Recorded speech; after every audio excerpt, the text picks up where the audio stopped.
Check. We are live. All right, cool. And we are live on Facebook too. Awesome. Nice. Well, Hi, welcome everybody. everyone.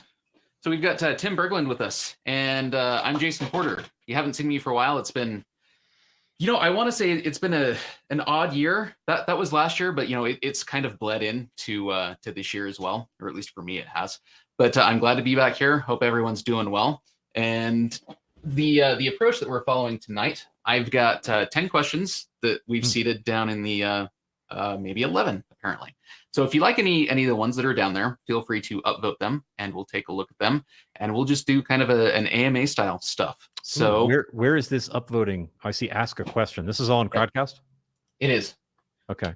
I might suggest some questions for myself just as we go along. If you see me typing, that's because I'm also wanting to ask myself anything. Sure, that works. Let's see. All right. I don't know where we really want to start. Let's see. You are in charge of that. So I am in charge. That is correct. I'm a podcaster. It's an interview format.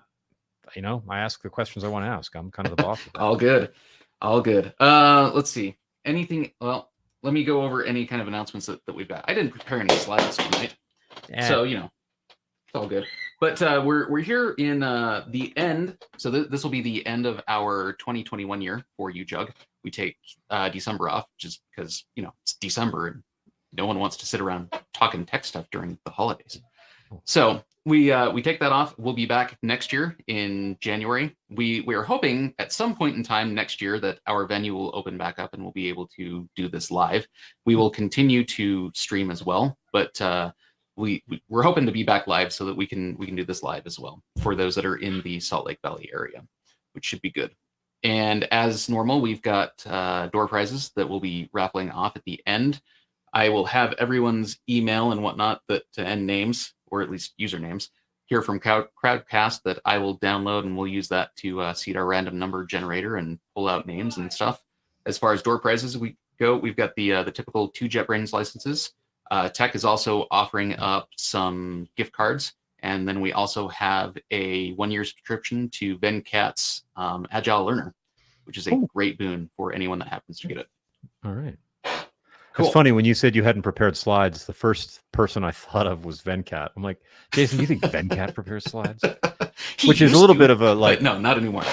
That gets you the I forget the guy's name. Is the vice presidential debate. That's always paraphrased. I know Venkat Subramaniam, and you, sir, are no Venkat Subramaniam, which you could easily say to me. But there is only one. There is only one. He's like the Highlander. Yes, he is. All right. Let's kick things off with this one. So, what have you completely changed your mind about over the years? And it doesn't necessarily have to be tech related, but anything over the years that you've grown a little bit wiser, been around the block a couple of times, and changed your mind on. Yeah. Completely changed my mind about. Golly.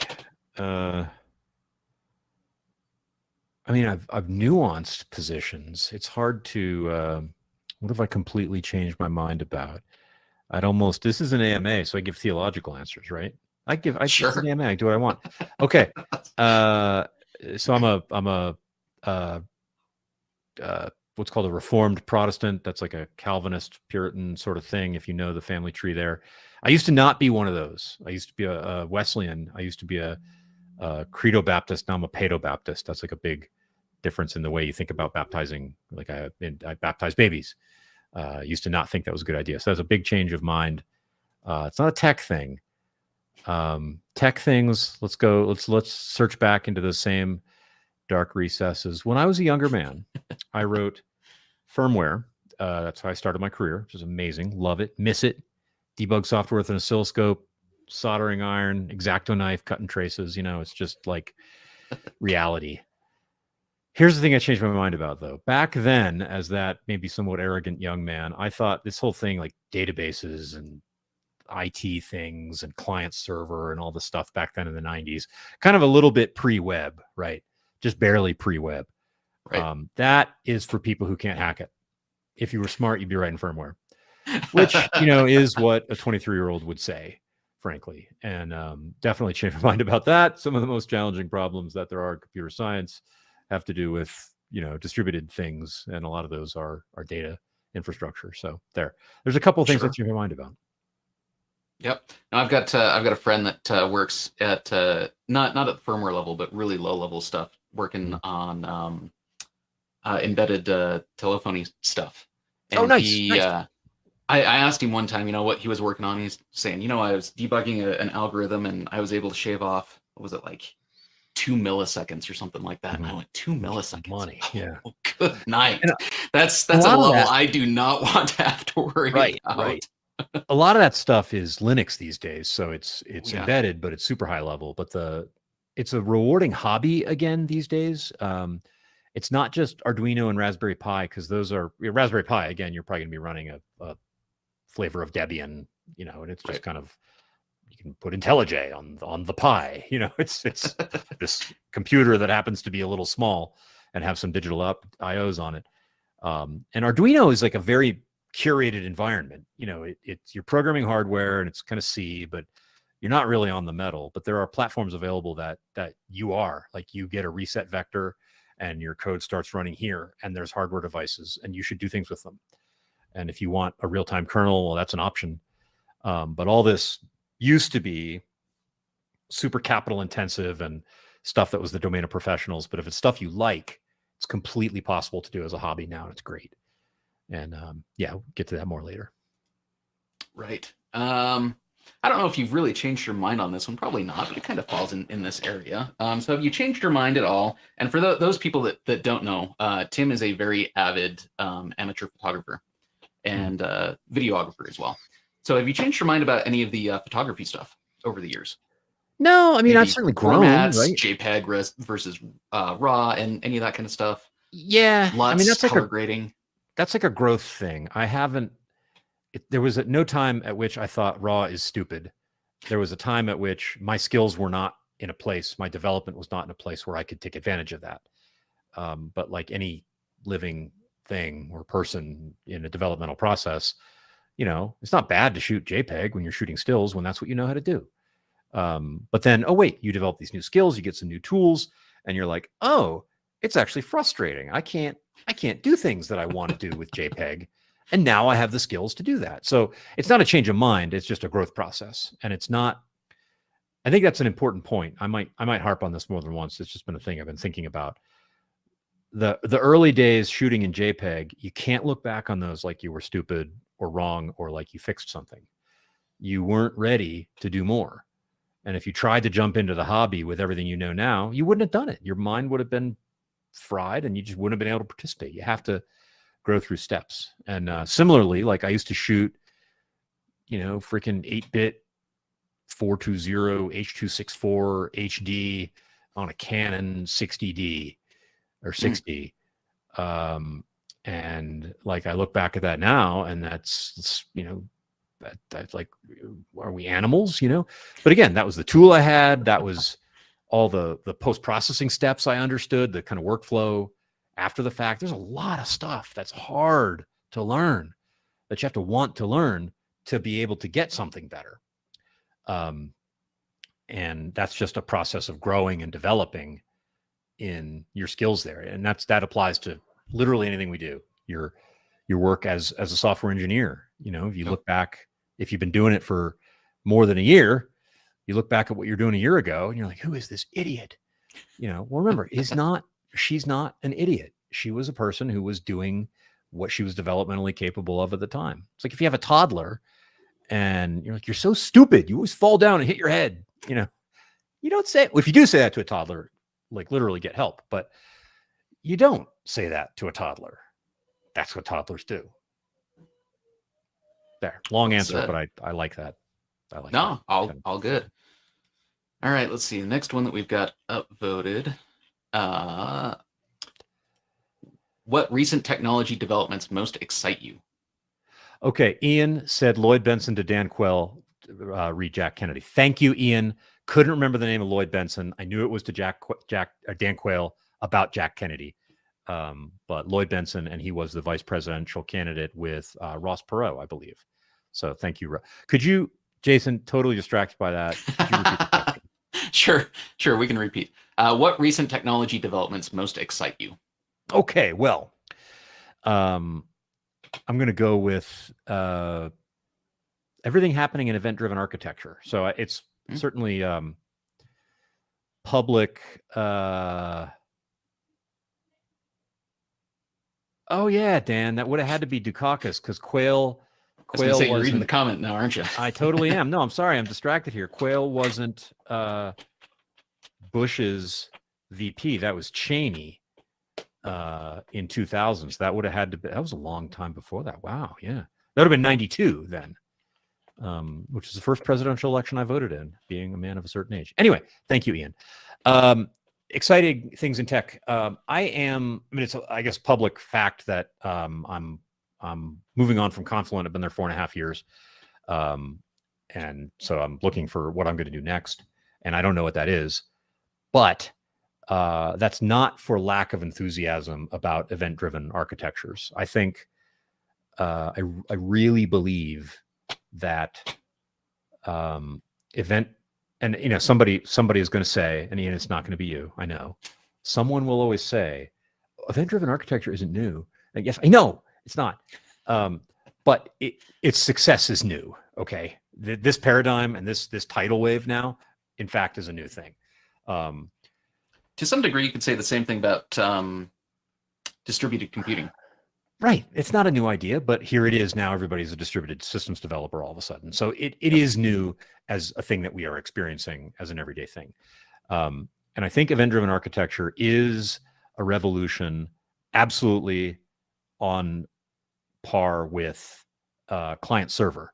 And client server, you have to be either, you have to have read history or be of a certain age. That was a thing in the late 80s. That was PCs and LANs and hey, we can put these little database servers on a LAN and build an application in DBase, or then there's Oracle, and write a Visual Basic program in 1992 and this departmental app, and it was great. You could do all this stuff, and you didn't have to go on the old mainframe or mini computer or anything. It was just this explosion of adaptable things, changing with the pace of business and all the stuff we say about like microservices and containers and events these days. That was happening then, and the wild-eyed revolutionaries were trying to sort of unseat the mainframe in the 80s, and they succeeded, not in making mainframes go away, but in the focus of where new development went. Client server endured for literally a generation. The web happened, and the web is different from what the 80s and early 90s client server thing was. But in terms of the architecture of the systems, it was just more of the same, right? It was adapting that paradigm, and instead of nice, rich graphical user interfaces running on Windows, it was crappy HTML and a bunch of other things that didn't work real well, but had a lot of other great properties. And so, the web happened. Now that we are looking at what's going on with event-driven architecture, I think that's the same kind of revolution that happened 30, 35 years ago. And I think it's going to endure for 30, 35 years as an important pattern. So I think that's a thing that matters a lot. Also, I want to say to Ian, you apologize for nerd sniping me. This is like the best nerd snipe ever. So if you want to continue doing that kind of thing, I actually really appreciate it, because it was bugging the crap out of me that I couldn't remember Lloyd's name. So please go on. Please continue. Very good. Let's see. We had one come in, and I think we'll go down to that one. What do you wish was taught in high school? Statistics. I wish I knew statistics better. Like calculus. I was a math student who took calculus in my senior year. And you end up having to mostly repeat that if you're an engineering student. If you're a person who's going to use calculus in the rest of your education, you probably have to repeat that. I managed to test out of a semester of it, which was cool, but I think statistics might be a more practical thing than calculus, because kind of statistical literacy, I think, probably equips you to understand a lot of public policy discussions and macroeconomics, people making claims about macroeconomics. Like if you knew something about statistics, you would listen to macroeconomists less. It would be my hypothesis. That's just me. Maybe that wouldn't be your conclusion, but I think that's a more practical thing that a lot of people could benefit from the fluency. Whereas calculus, if you're going to be an engineer, you need it. If you kind of dig math, there's a certain beauty in this formal account of the motion of things, and all, but most people don't think like that. So that's one thing. I'd also say my video went away. Do you still? Okay, good. Yeah, sorry, I hit the wrong button. Okay, cool. I just want to make sure I'm still on. Opinions about literature. This is not so much what I wish was taught, but the way literature is taught in high school, 10th graders, so these are like 15-year-olds, read quote unquote the classics. You're like in a US high school, you're reading Nathaniel Hawthorne, for example. That's one that stuck out. Mm-hmm. Yep. And everybody hates it. Fitzgerald. F. Scott Fitzgerald. Yep. So we were talking about development before. So at what you probably have, except for a few people like 3 sigmas off the standard deviation, smart kids in honors English reading these things, you're just not developmentally capable of engaging the material. So I wish that was not taught, because what it does is it teaches kids that the classics are things that suck. And it's a pretty common experience for people, say 10 years later, 25, to go back and read those and go, oh my goodness, wait, this is amazing. Because, the creature is able to do that then. So I wish that would be done differently. And I don't quite know what I'd put in place of it, but heck, put graphic novels in place of it. At least don't teach kids that the classics suck. It's true. That's true. I've got a friend. He's got a fairly extensive library, and they've got, what is it? I think they have the complete works of Shakespeare, all done as graphic novels. Nice. And nice. Their children have become, exceptionally well read in Shakespearean literature simply because of the graphic novels.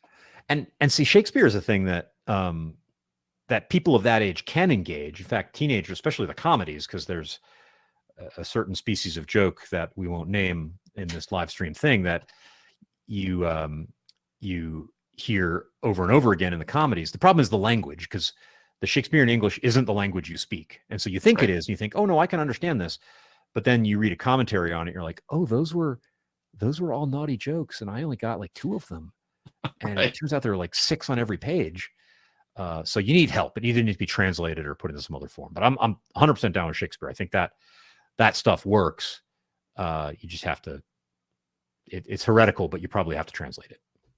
That's fair. Talking about Shakespeare and the Elizabethan English at that point in time, a lot of us have trouble even with the English that has been, within probably a couple of generations old. If we're going back 100, 150 years or so, even that becomes difficult.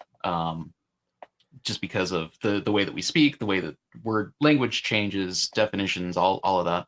And that's the thing, language does that, and there's nothing you can do about it. The English that if I'm speaking to a native English speaker, and not everybody on this call is a native English speaker, whatever language it is that you learned bouncing on your mother's knee, between the ages of 1 and 10, that itself was the product of a continuous process of change. And then you landed and you woke up one day and you learned it, and it's going to keep changing, and so you can be angry about that, tell it to get off your lawn, whatever. It's just language is going to do that. But you also have to realize that you get to a certain point in the past, and it could be even 150 years, and there's going to be words that you don't know. And the bummer is always words you don't know. Right. So the best example of this isn't a change thing, but it's a dialect thing. Watching Ted Lasso, which is a great show, can't recommend it enough. I picked up that they were using the word fit the way I would use the word hot. So like you wouldn't describe a person in a professional relationship if you liked having a job. You wouldn't say, oh, she's hot at work. Like that's not a thing that you do. not appropriate. I could imagine saying, as an American English speaker, oh yeah, she got an Airbnb and it was a weird thing. It was up on the 3rd floor. It was an old building. They didn't have an elevator, but she's pretty fit. It should be fine. Like that's Americans are like, yeah, it's cool. Means she exercises or something. Well, oops. If you say that in the UK, it means something different. So with language change and with dialects and stuff, you got to be careful because it's the words that you think you know, but they're actually different that get you. Yes. Anyway. Yes, indeed. I had that very, very much as a late teenager. So I was in Florida. I was actually serving a mission for my church, and I was speaking Spanish. And of course, down in southern Florida, there's literally every country represented that speaks Spanish. Wonderful. Yeah. And oh my goodness. Oh, the words, you say one thing and it means something totally and completely different to someone from a different country, even a neighboring country. And you're just accidentally use profanity and you don't know you're doing it and all that kind of stuff. Yeah. That's one of the glorious things about South Florida is all that. So. That's true. Yeah. That is very true. All right, let's see. What do we got next? Let's just pick something. Oh, here's one that's updated. This is a good one. What are your pro tips for improving soft skills? I'd probably start with some kind of introspection process. So you need to start with the ability to look in the mirror. And I don't mean that physically. I mean figuratively. You need to develop the capacity to see yourself. That's oftentimes easier said than done. Oh, a lot. Not an easy process. Depending on who you are, either you do that all the time to a fault, or maybe you can't, or maybe you're somewhere in the middle. If you're not going to be able to look at yourself, probably a lot of your growth in soft skills is going to be hampered. And so you need to figure out a way to look at yourself like you were a friend of you. So if you were some other person who was your friend and you needed to tell your friend something challenging or observe something good, or you just do that. I mean, you're probably not a terrible abusive person who likes to attack people. So you need to kind of be able to look at yourself like you'd look at somebody who's a friend of yours.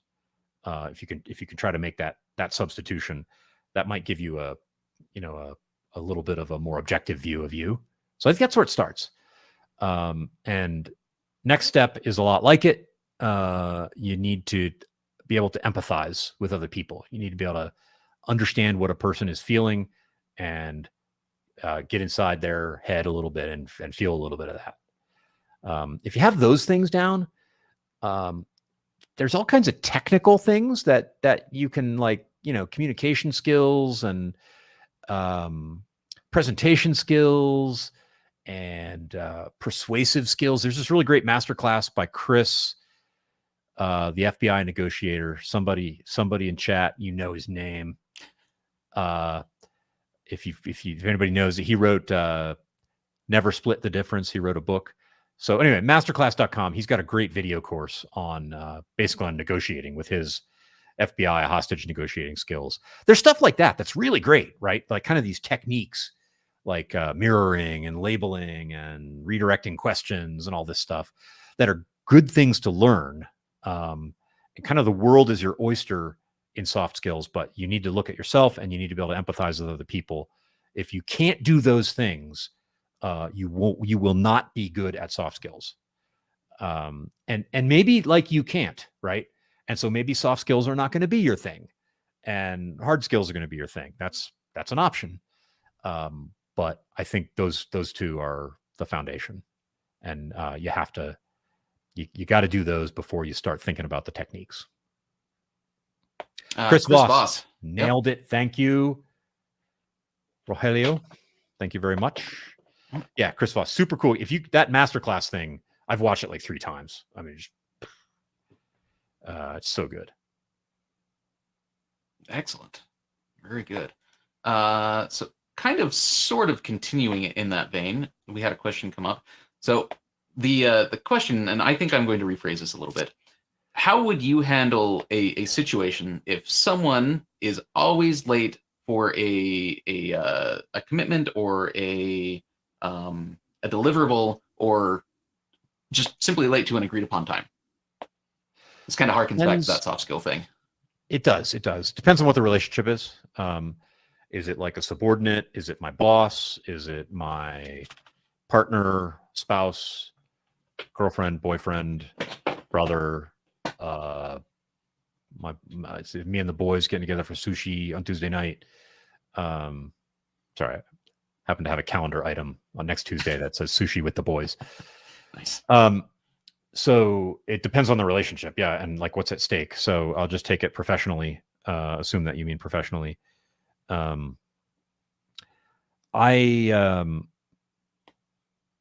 really like I really like punctuality. That's important to me. I'm a person who can let lots of details slip. I might not have read the email. That's just me. I might not have filled in the form by the deadline for the whatever it is. But dang it, showing up on time, that matters to me. That's just me. So I'd probably say, hey,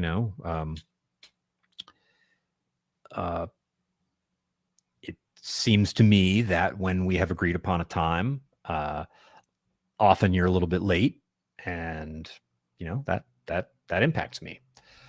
A formula, if it's a subordinate, a formula for giving feedback that I think works, and you might try this with a peer. You could try it with a boss too, if you're that kind of person. But is to focus on the behavior and not any motivation or internal state or anything that you can't directly observe. But like the behavior of tardiness, you can observe. And so the formula is when you behavior, it impact, could you change? So when you are 10 minutes late to a meeting, it slows us down. We're not able to get your input, and it feels like we really don't get started with the meeting on time, and everybody's schedule is busy. We need all that time. So it slows us down when you're late. Could I ask you to show up promptly in the future? That's kind of the subordinate formula if you're managing somebody. If your girlfriend is always late, I'm going to go with don't do that. That would be bad. Not if you want the relationship to continue. Not if you would like. If you don't want the relationship to continue, maybe that's a good way to start ending it. I think it's a little passive aggressive. But yeah, then because like at work, it is really probably about tasks you're trying to achieve. Tardiness, if you don't like it because your spouse or boyfriend or girlfriend is late, there's probably something else going on, and that's a different conversation. I mean, it can still bother you, and you have to have that conversation, but I assume that's not what you meant. Very good. Well said. Let's see. I'm going to sidetrack from the other questions that we've got, but you said you're doing sushi on Tuesday. So what? And I know we've got a number of sushi people, at least within UJug. So what's your go-to sushi item? That's a great question. Or maybe sidestep from that. More traditional or more modern? More traditional. I'm definitely a spicy tuna roll. I'm going to consider salmon traditional. That's a little bit untrue, but it's traditional now. But yeah, spicy salmon roll or just salmon roll. I'm pretty simple. I'll do the tempura shrimp roll. That's pretty tasty, crunchy. I like it. But the super crazy stuff I tend not to go in for. Some nigiri also. Just can't go wrong. Very nice. All right. Chopsticks or fingers? Chopsticks. We're not animals. Though traditionally it was done with fingers. Yes. Well, I got some sushi from Target the other day. Speaking of not being animals, that calls that into question. Was that any good? It was. I mean, I wasn't hungry when this one. Yeah. Okay. And I happened where I was eating it. I happened not to have chopsticks, and so I used my fingers. So there you go. All good. Let's see. What do we want to do next? Is there anything? Kind of in the same, not necessarily tech topic, but what cultural values do you emphasize?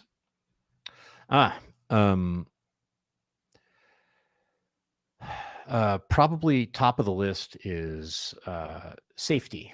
And I mean in the psychological sense. I mean, I guess in the physical sense too. Like, we'd like people not to fall down and get hurt, and good trigger discipline and all that kind of stuff. But in a team, in an organization, I think top of the list is psychological safety, and that's a state of a team. It's an emergent property of a group of people where people are believe that when they share an idea that is rather more core to them, right? Not just a peripheral thing, but something that feels like it comes from inside and a little bit more of the real you in there, that they're not going to be harmed. That them inside of them is not going to be hurt or challenged when they share that idea. So it's key to getting the magic of a group of people. When a group of people is functioning well together as a team, that team's output is better than what the highest functioning individual could have done, right? So there's this magical alchemy, and I think the heart and soul of that is psychological safety, because then people are actually bringing themselves and communicating themselves to the group. And to make that happen, there's a couple things I think that are like actual actionable steps. You need to manage airtime when somebody, you have different propensities to speak. Like I'm a professional loudmouth, and so I'm going to talk a lot. So my boss should make sure that I don't hog the mic. And a person who's quiet, who doesn't do what I do, but is a peer on the team, you need to clear the room and say, okay, everybody, I would like Victoria, I want to hear what you have to say. So you make space for them. And the other thing is, and this can be very difficult. So as a neurotypical person, I can say, okay, it's easy. You just read faces. This might be super hard for you, and I see and respect that. But understanding the emotional reactions that people are making when you're talking, and so when that's not a native thing for you, there are techniques, and it's like you have to do it in software that other people are doing in hardware, and it feels like it's not fair. One way or the other, most of the people in the team need to be good at reading other people's emotional reactions when they're speaking. So oh wait, I just said something. I didn't realize I stepped on her toes. There is some agenda or something important to her that I just threatened, and I need to check in with her on that. So if airtime is managed and there's that basic kind of emotional reading mostly happening, you'll tend to have a safe environment emerge. And I think that's the most important top of the list cultural value for me. Oh, very good. Very good. Yeah. Reading the room can be, that's like you said, that's not always an easy thing. No, it's not. Especially as a presenter, right? It's one thing to be able to read the room in an area that you're familiar, right? Or using language as a barrier. If everyone's speaking the same language, it usually goes a lot easier. Yeah. However, if you're somewhere else where your native language is maybe a second or tertiary language for people, that can be very different. And it culturally changes the game. Yeah. Yes, it does immensely. I had that experience. So I went on this European tour in October, and I started in Madrid and ended in Dubai. I was away from home for 4 weeks and 7 different cities. And I spent some time in London, and I spent some time in Amsterdam, which is a very English speaking city, right? Like most software is just written in, or, people are speaking in English a lot of the time, and they're super good at it, right? But then I'm in all these other places where it's a second language. And it was when I got back to Canada, I connected through Toronto, and I realized, hey, I am just now effortlessly speaking my language. I'm being witty. I'm not thinking about whether I'm using the right word. I'm just flowing, and it feels so good. And you got to keep that in mind, that it's nice to be because I speak English. Software is kind of, English is the language of software. I work in America, a lot of English speaking people. It's just good to be the foreigner sometimes. And I had that experience all month of being the foreigner, and I still got to speak my language, right? That's nice. And everybody else is working on their second language, but right. I still had to be careful with it. So you're still having that experience of being the foreigner. It's good for you. Yeah. Yeah. No, I had a similar instance. God, this was years ago, 6, 7 years ago, maybe a little bit more. I was speaking down in Sao Paulo at. I think everyone's okay. Speaking down in Sao Paulo. This is what happens when we do it live and there's children home. That's right. From home. Yep. So speaking in Sao Paulo, and it was they were translating. They were doing live interpretation as well, which was a first for me professionally. It was, and I don't speak Portuguese. I speak Spanish, so I catch little bits here and there because they're similar. Sure. But it was interesting. I was maybe, I don't know, 20 minutes into my talk when I really started listening and hearing what they were saying, and it dawned on me like, oh, I might be speaking a little bit too fast for the interpreter to be able to catch up. Plus, it's a technical area which is all full of jargon and like 4-letter acronyms or 3-letter acronyms and whatnot. Being Java and whatnot. So I had to make a mental shift in the middle of it and go, 1, I need to slow down a little bit. 2, I need to pick my words a little bit more succinctly and carefully to make sure that I'm saying something that will be easier to translate. Yeah. What you did was you empathized. You realized, wait, I am kind of hurting this person. I see it, and let me stop doing that because I don't want to hurt people. Right. I had I was watching one. This was again. So you mentioned on your European trip. I was speaking at DevOps, Belgium, one time.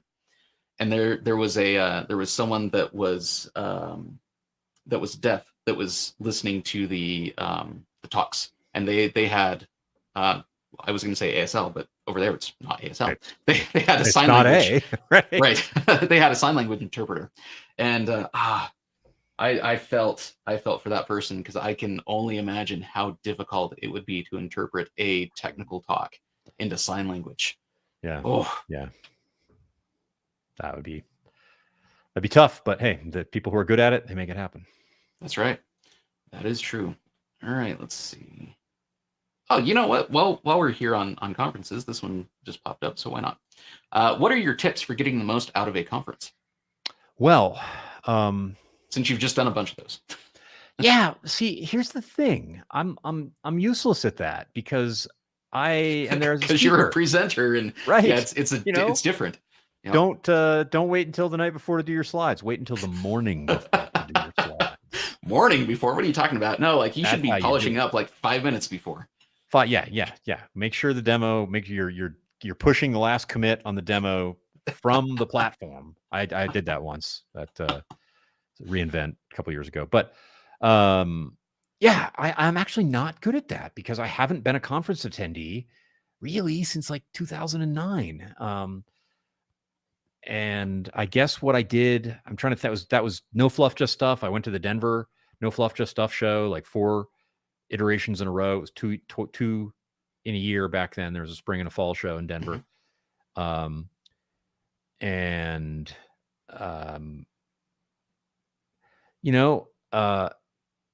some degree, if a speaker is a good communicator, sometimes picking by the communicator and not the topic is actually worthwhile, because that matters so much. So that's not going to work all the time, right? If there's just things you need to know about Kubernetes and your favorite speaker is not talking about Kubernetes, well, obviously use your judgment. But don't be afraid to follow a speaker because they're good at communicating. You're going to get more out of it. I would say go to the parties, and if you hate that and sounds like a living hell, no, don't. It's fine. It's not a yoke that is on you. But if you can do it and maybe get a friend to go with, whatever makes it comfortable for you, I go to the parties, because something I've really felt in the pandemic is disconnected from all of the friends I have all over the planet that are relationships that I nurture at a conference, at the after party, the speaker's dinner, at the whatever it is, the kind of my friends and fellow speakers there. But, yeah, go to the party and find people who are in groups talking about something interesting, and just walk up and start talking. They're not going to hate you. If it's a thing that you can participate in, go to the parties, make friends. That's where the magic is. Yes, indeed. One of the things that all the introverts just exited the stream. Like, now screw this idiot. Listen to him. Well, one of the things that I remember when I was doing more conferences as an attendee, and even to some degree as a speaker, you get some of this. But don't be afraid of the hallway track. There's definitely a lot to be gained by just seeking out people, other attendees, speakers that just happen to be there.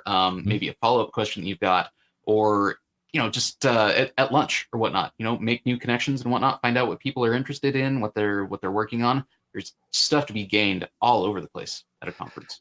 Which is another pandemic lesson, right? That it's the transfer of information is not primarily what conferences were about. Yes, you go to sessions. Yes, you learn. Yes, I said follow the good communicators because you'll learn more. You can do that on YouTube, is the reality. Yeah. You can watch a YouTube video of that, and it's the same thing. The value of conferences is your body being located there near the bodies of other people. Unfortunately, as we've found out, been reminded, that also means that's how certain pathogens make their living. That's the important part, is getting to interact with people in person. Even if you're not an extrovert, even if it's exhausting, the value of that kind of communication is still real. Very good. Well said. Well said. All right, let's go over to this one over here. What does your personal learning process look like?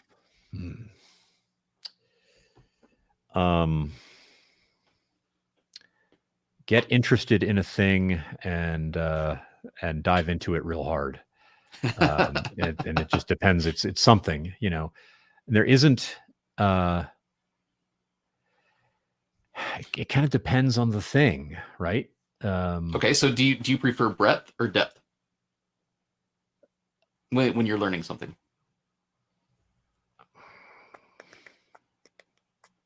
I'm thinking. And I understand that it can change. It can change. It seems like when it's a new thing, like I think depth, but I've kind of become pragmatic about that. I've like, I'm only going to go as deep as I need. I don't need to obsess. I have something I want to get done. So I think it looks a lot like, I like most things. I like it if there's a video I can watch that is short and to the point and gives me a mental model of the thing, so that I can have places to hang knowledge. And then usually I want to do, and I will get better by doing and learn the things I actually need to learn, and then learn the things, right? So for example, color grading in DaVinci Resolve, not a software thing, but a hobby thing. What does that mean?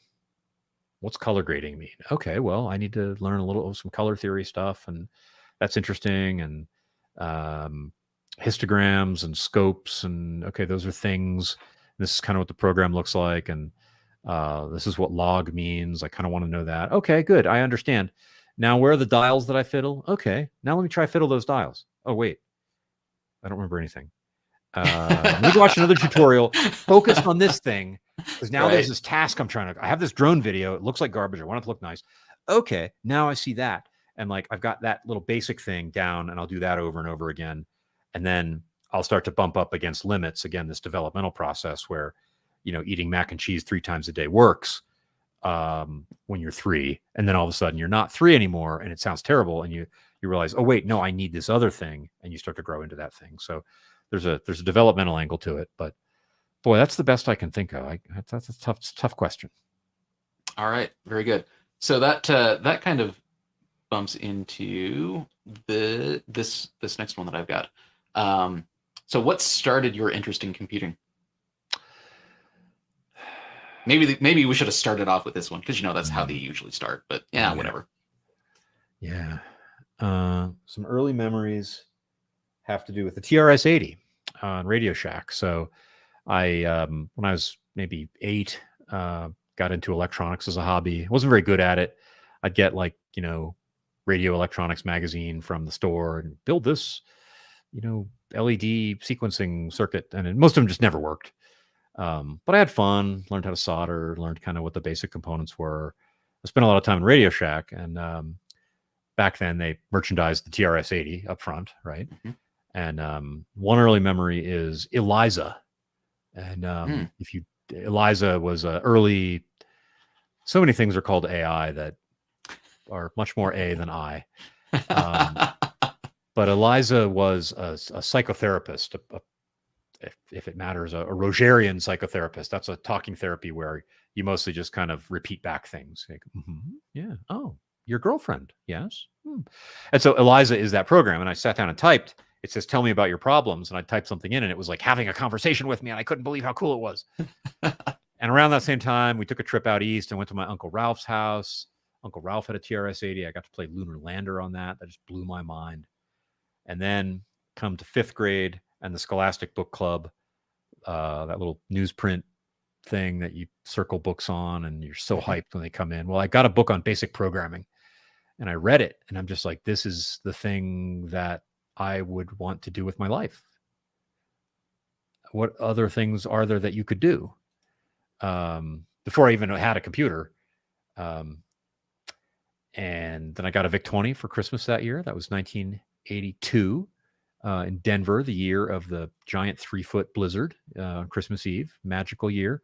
And also got my first computer and just started putting that stuff into practice. And that's what I wanted to do from that day on.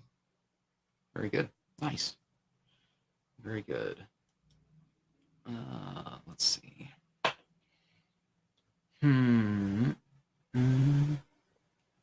go over here.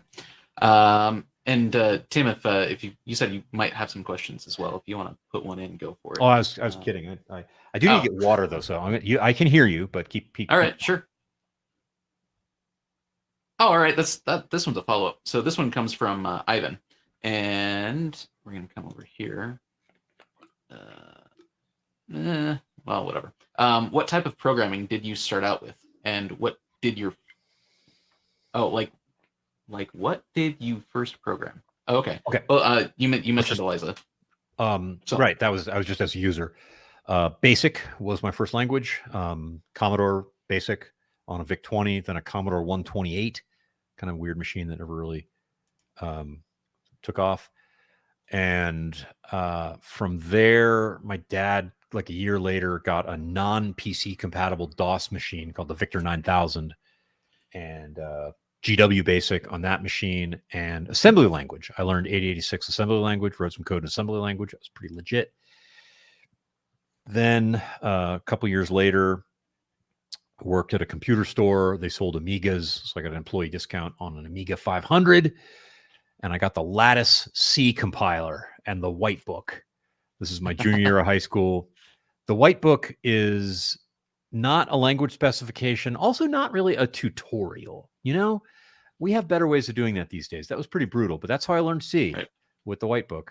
And that got me into college, and I did a C project with a professor, some graphics, complex plane graphics stuff that didn't really ever finish, but had fun working together. And then got a job writing vaguely embedded DOS code in C, with Desk View as the first pass at the real-time OS. That was not successful, right? There's a message passing API between tasks and Desk View. It was like, was there really? There really was, yeah. Huh. Yeah. But anyway, that was January of '92 was the first time I got paid to write software. Very nice. Cool. Let's see. We finished that one. All right. What do you see coming in the future? And that's massively open-ended, so feel free to take that wherever you want. I gotta go with I'm actually not that good at seeing into the future. I joined a highly successful event streaming startup 4.5 years ago. And it wasn't because I saw that events were the future. I would be the worst technology analyst ever. It was because I saw alignment between the founding team and like what I wanted to accomplish professionally, and this vision of developer relations. That was why I joined. It was 6 months later. I'm like, oh, hey, wait, Kafka is big. It's going to be big. This actually matters. So I'm a little slow. But I think that is still a vanguard thing. And I think what we're doing now, even state of the art, even, incredibly complete and functional platforms like Confluent Cloud. This message brought to you by Confluent Cloud. Like it really is a complete responsible platform. You can build mission critical stuff on it. People do it all the time. I think we're going to look back in a few years and look at what we're doing now as like writing business applications in assembly language. And there was a time when that was done. That sounds crazy now, but there was a time when it happened because it was where we were developmentally. So I see event-driven architecture being driven into more corners of the world. It's still a new, scary, difficult thing that kind of nobody quite knows how to do. And we're all building our first or thinking about building our first. And, you're not very good at your first. So I see that expanding and becoming. Well, what is it? They say you need to write the thing 3 times before you actually get it right. Yeah. Because the first one is garbage. The second one, you're like, oh, I learned all these lessons. We're going to fight that last war. And, you totally over-design things. And maturity is number 3. So, yeah, I think just the ubiquity and development and moving up the stack of event-driven architecture is what I expect to see for a generation, honestly, 30 years. I think there are people who have not been conceived yet who will get jobs writing software for companies that will be using paradigms that we're developing now. Very good. All right, let's move on to. All right, we'll move on to this one. What are your thoughts on the state of DevOps? This is how you get developers to fight. You get like 3 of them to ask, to define DevOps. Well, then you end up with 4 different definitions. Yeah, or 5 maybe. Yeah. Yeah, so that's definitely true. It's to a large degree not my space. Never been what we used to call an admin or an ops guy, and certainly not much of a participant in DevOps thinking or anything like that. Like my Kubernetes foo is weak because it's not where I live. It does seem like we're grappling with what it means, and Emily Freeman is probably a good thinker to follow on this. She's got that's Editing Emily on Twitter. She's got, I think, a pretty mature body of thought that's worth just looking into. Just look at some stuff she's published recently. But it seems like you had a wall between operations and development, and a lot of animosity and dysfunction, and then people realize, hey, wait, we could give developers responsibility for maintaining their own infrastructure, deploying their own code, and DevOps was born. And it seems like we took that and said, oh, okay, well, there now are these people who are good at DevOps. Let's make a DevOps team to run all of that kind of thing. Just happens with startling regularity. And so it seems like we're just grappling to understand what it means. And I don't think we have a lot of consensus over that. I think it's a great idea to try to make teams more cross-functional and able to handle more operational responsibility. And I think, as the cloud becomes more ubiquitous, that becomes more practical. But I ain't seen it yet, or not much. It's still an elite practice. And I would like it to not be an elite practice. I would like it to be. That's so that one's an interesting one. I think we all grapple with that, at least to some degree, right? We all feel like we're the next Amazon or the next Google or the next Boy, Facebook, are you probably whatever. not. Pick something big, right? And we need to do things that way, and oftentimes that's not always the case. Yeah, necessarily need to do it that way. Yeah, that's I give this talk on event-driven architecture done right. It's probably on YouTube somewhere. But the first thing I say, it's like 5 ways to screw it up, and one of them is to use it when you shouldn't. Right. Sometimes scale, flexibility, they just don't matter. Just write a monolith, get it done. Yeah. Very true. All right, let's see. So now we've got, unless other people have questions, the last 3 that I've got are all kind of fun ones. So I think we'll finish up with this, and these are probably going to be ones that you can go off and talk about for a long time. Okay, so we have 4 minutes till time, right? We can go longer. We typically go 90, but you know. Oh, okay, good. Then yeah, we're good. Let's do it. All right. So how have your hobbies influenced your work? Not at all. That's ridiculous. Oh, well, all right. Okay. We'll go on to the next question then. No.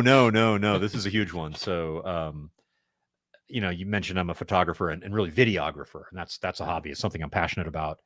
I'm a drone pilot. I'm super passionate about that. Something I just enjoy doing. And so a lot of my work has been creating instructional videos, right? Now, I'm also pretty good at that. There's a lot of people who can speak to a room to the little disc of glass that I'm looking at right now, with no Jason there or anything like that. It just doesn't happen, right? You need the people. So the ability to communicate effectively, it's like a very narrow form of acting. Like you have a super small range, but you are calling up a thing that doesn't exist and bringing it to life for a camera. I can do that. And so that plus this hobby of liking to make videos, well, gee, natural fit, right? So in my home, I've got this video studio that can really produce kind of pro grade stuff. And, a thing that we've done at Confluent, we've been for a few years making a video every time there's an Apache Kafka release or a Confluent platform release. And they always open with me giving a cold open and then a drone shot of wherever we are, in some different place. That's just kind of cool, right? So definitely hobbies have impacted that. So I've got this Pelican case, it's in the other room, of really just a mobile video studio, and I can check it on an airplane, take it anywhere in the world, and shoot a video for work. But that's all hobby stuff. So there's a huge synergy there. Oh, it's not here. I was gonna link your latest video from Confluent, the bare metal one, which was really good. Yes, if people hadn't seen that. Okay. Yeah. I don't have the link here though. I'm looking at your YouTube, but it's not up there. The next question, I just put it in the chat. Yeah. Yep. That'll work. Let's see. Do you have some of the other ones over here? Videos. Not here. It is. I don't know. I remember the Maven one you did years ago. That was pretty. Yeah. Cool. That the method you'll compose. That was 10 years ago. Really? It was a long time ago. And boy, so my video skills, like I didn't even know what white balance was back then. You could tell everything colors are wrong, and I can see that things are a little bit blown out and whatnot. Yeah. Oh yeah, and it's super unsophisticated gear I was shooting on. If I could do that again, I could make it a higher quality production. The poem was I stand by the poem. It was good. But yeah, that was back when I was just independent, and if I wanted to do a crazy fun thing, I could just go do it. Those were the days. All right, let's see. Here's I'm going to post your YouTube one. The bare metal. If anyone wants, no, just your personal one. Oh, sure. So if anyone wants to go look at some of the older stuff, or even some of the newer stuff that's out there. I've got drone videos and time lapses and some family videos and stuff like that there. Yeah. Very cool. All right. And anything else you want to add on that one? No, other hobbies I've had have been like astronomy and astrophotography. I never got that good at astrophotography, but I wanted to. That one's rough. I've wanted to get involved in that one, and it's a thing. Yeah, it's just you probably have to get cold and tired and go somewhere far away, and it's just all of it is you got to want it bad, right? Like hardware hacking, I just don't make time for that. We used to just call it electronics, but I'm taking some time off, and I've got a project I want to build out that's got a little bit of a hardware component. Very good. Let's see. I think I'll go with this one and then do the last one last. All right. What have you found to be your greatest joy in life? And this one might actually bleed into the last question, but we'll see. I mean, that's always going to change over time, right? Sure.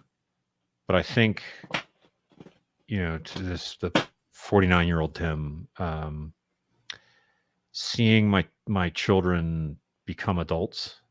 So the youngest is 22. The oldest is 27. The middle one's 25. And just seeing them turn into adults who are now making their own people. I mean, that's the thing, right? You make people who themselves make people. Think on that. That's like, when does it stop? It just keeps going and it never stops. And just be adults with their own views of things and views of me and their own livelihoods and kind of figuring out, like when I was 25, I had all kinds of decisions I was going to make about what kind of life I was going to lead. And now they're doing it. Right. And I mean, they have the freedom to do that as themselves. I kind of like the decisions they're making, frankly, for the most part. But well, that always makes that easier. It makes it easier, but it's not a requirement. I'm just saying it's definitely a joy to see them be who they are. Very good. All right. So this last one that we've got, here we go. How does it feel to be a grandfather? And as I recall you saying earlier, you have another grandchild on the way. That is correct. So Alexander Flynn, and yes, that is Flynn from Tangled, Flynn Rider. Awesome namesake. The guy was the bomb. He just turned 5 months yesterday. And Silas Naaman is 21 weeks. He'll be with us at the end of March. It feels freaking great. I have been ready for this for a long time. I'm a pretty young grandpa. So people ask me, does it make you feel old to be a grandpa? I'm like, why don't you line me up with some other grandpas and ask me that question again? No, I do not feel old being a grandpa. I just love it. And it's again, children that make their own children and be their own parents and have their own ideas of how they want to do it differently and the same. And it is really, really a amazing thing. And I love it. And one of them, the guy who's here, Alex, he lives in San Diego. I live in Denver. But Silas is he's within like 15 minutes of me. So I'll get to see him more, but I am going to see Alex in a couple weeks. I'm super looking forward to that. And it's just wonderful I love it. I love it. Wish I could have done it sooner, but that's the whole thing, right? You can't. And I'm thinking about, again, that developmental thing I'm always on about. People say of grandparents, well, it's great because you can just have fun with them and get them hopped up on sugar and send them back to their mom and dad. And like, that's kind of what a sociopath would do. Like, why do you want to harm your children who are now parents of young children, which you may recall is kind of a tough gig, right? So let me make their life hard. Who would want that? Nobody wants to do that. If you do, again, get help. I think the reason why grandparents are permissive, and I need to test this because I'm they're not of an age where they can come spend a week with me. It's just not a thing. Right. So I think the thing is, as a parent, you're worried about everything, especially with your oldest, right? Everything is this problem. The world hinges, this child's future hinges on the lollipop and whether this music channel or this YouTube thing is the right thing to watch, or they're just screwed and everything's going to fall apart, right? You don't know, and you're scared of everything. And then you get through it, right? You gain the experience of raising the child and seeing them as adults. And you yourself grow, and you realize probably 80% of what I was so worried about was kind of crap, and I didn't need to be worried about it. It's just you can't tell ahead of time. I think that is a developmental thing, and that it is. I think that goes not just in children, but also in I think to some degree your career and then other things in life, right? There's a lot that we'll sit there and worry about or stress about, or it'll keep us up at night. But at the end of the day, most of it really doesn't matter a whole lot. No, and you just can't tell what that 80% is at a time. So I think grandparents are chill for the most part, at least in the healthiest sense, because they know what matters and what doesn't, and that's just a good thing about gaining experience at doing something. Is you learn to give the right amount of craps about the right amount of things, and hopefully become a more chill person. Very good. All right, I am out of questions. So unless the 16 remaining people here have some questions they want to throw out, or Tim, if you've got some that are just burning. No, I feel like I've ridden my hobby horses sufficiently. I don't need to ask myself any questions. Okay. All right. Very good. Very good then. Let's see. So let me. We will do our door prize drawing then. In that case, so I've loaded up all the names, and hopefully these people are here. If not, then we'll go down the list. So have we got do we have a Brad Anderson over here? Brad, if you're here, feel free to say something in chat, because you just won something.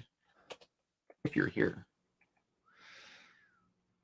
Brad Anderson. Davis used to say in the Denver Jug, must be present to win. That's right. Brad Anderson is not here. Let's see. Who do we have here? When I took this, I think we had 20-something people that were live. Let's see. You know what, Gregory Hendricks, you asked some good questions, so let's move you over here. Gregory, how does a JetBrains license sound to you? Is that something you can use? We'll give that one over to Greg.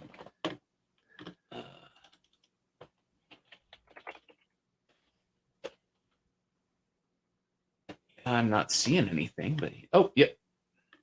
Is this meeting recorded? Yes. Streamed to the YouTube, so it is.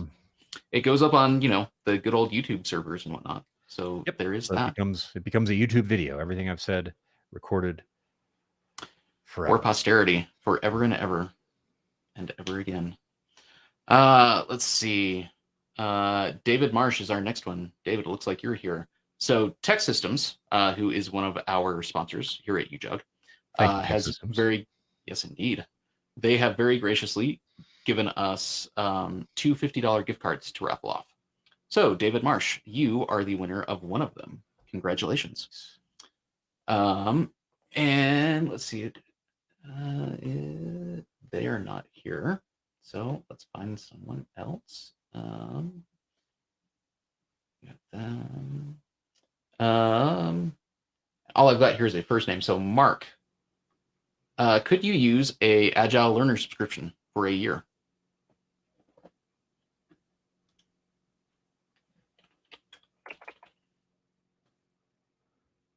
Feel free to type something in chat.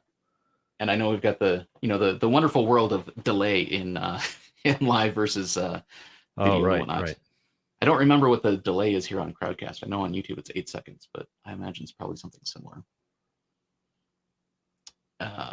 So while we're waiting for Mark, Andrew, are you here? I saw.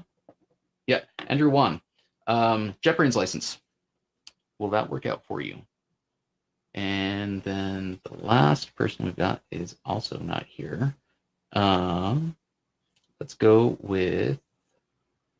Okay, Andrew says yes. Excellent. Rogelio Flores. How's the Tech Systems gift card work for you? Does that work out for you? Awesome. That was a lot quicker than 8 seconds, so we should be good. All right, so let's see. We got I think we're good. All right. Well, I believe that should take care of everything for us. And again, this is our last one for 2021. We're looking forward to seeing you all back in January. And actually, I didn't look. Happy Thanksgiving.